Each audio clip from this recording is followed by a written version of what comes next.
प्रहलाद है ना, 5 साल तक उसे भगवान के विषय में ज्ञान नहीं था। अब ज्ञान नहीं था तो क्या कहता था, मेरे पिता क्या हैं, भगवान हैं। एक दिन रास्ते से गुजर रहा था, देखा कोई कुम्हार रो रहा है। पूछा रो क्यों रहे हो?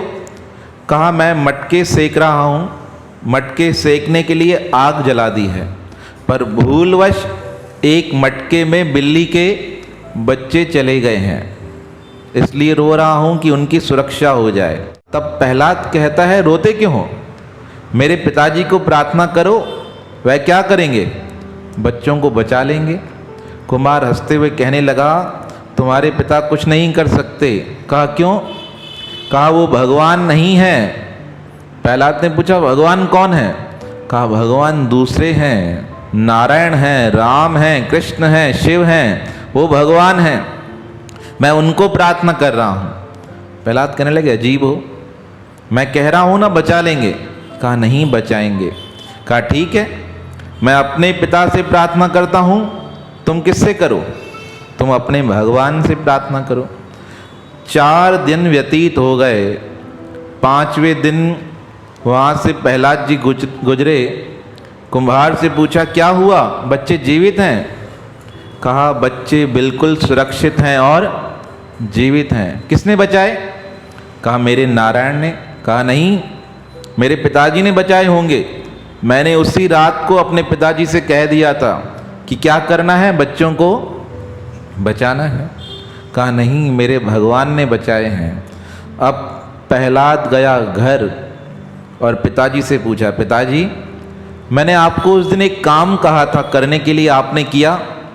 तब हिरण्याकश्यप क्या कहता है, मैं तो भूल ही गया, मुझे तो याद नहीं रहा। कहा ऐसे कैसे हो सकता है, आपको याद नहीं रहा? कहा बिल्कुल याद नहीं रहा, मन पर चोट लग गई कि मेरे पिताजी भगवान नहीं है। देखो प्रत्यक्ष हो गया, जब तक अज्ञान था तब तक मान रहा था, और जब भगवान की सत्ता पर यकीन हो गया उस दिन पक्का कर लिया कि मेरे पिता क्या हैं, झूठे भगवान हैं। आया कुम्हार से मिलने, कहा तुमने मुझे ज्ञान देकर मेरे अज्ञान को दूर कर दिया, कौन है नारायण? तब उसे मूर्ति दी कुम्हार ने, फिर उसकी पूजन करने लगा। पूजन करते करते इतना विश्वास हो गया कि जीवन में इतने कष्ट आए, पिता मारने को तैयार हो गया पर घबराया नहीं। आज होलिका का पावन दिवस है ना, तो क्या संयोग बना है देखिए। व्याख्या करते करते प्रहलाद जी का चरित्र आ गया। तो अब यहाँ तक कर दिया कि अपनी बहन थी होलिका, उसे क्या वरदान प्राप्त था कि आग में नहीं जलेगी।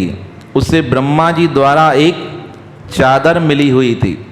हिरण्याकश्यप ने अपनी बहन को कहा यह मेरा बेटा भगवान का पूजन करता है, इसे मार दो। कहा कैसे? कहा आग लगाएंगे, तुम आग में बैठ जाना इसे गोदी में लेकर, तुम्हारे पास चादर है, तुम जलोगी नहीं, कौन जल जाएगा? प्रहलाद जल जाएगा। अब मान लिया होलिका ने बात। अब जैसे ही आग लगी, भगवान अपने भक्त को छोड़ेंगे? भगवान की कृपा से बहुत तेज हवा चलने लगी, तो जो चादर होलिका ने पहन रखी थी ना, वो हवा के वेग से किसके ऊपर आ गई? प्रहलाद के ऊपर। होलिका जल गई और प्रहलाद जी बच गए। बोल प्रहलाद भगवान की, नरसिंह भगवान की। कितनी विचित्र लीला की अपने भक्त को बचाने के लिए। तो ऐसा प्रसंग बड़ों के माध्यम से, शास्त्रों के माध्यम से होली का पर्व के विषय में सुना जाता है। तब से ही होली प्रारंभ हुई। सद्गुरु स्वामी सर्वानंद महाराज जी कहते थे, जो होलिका के पक्ष में थे ना, वो रंग लगा रहे थे, वो अपना मुंह काला कर रहे थे, जोर जोर से रगड़ रगड़ कर रंग लगा के हाथों को खराब कर रहे थे। जो प्रहलाद के पक्ष में थे उन्होंने क्या किया?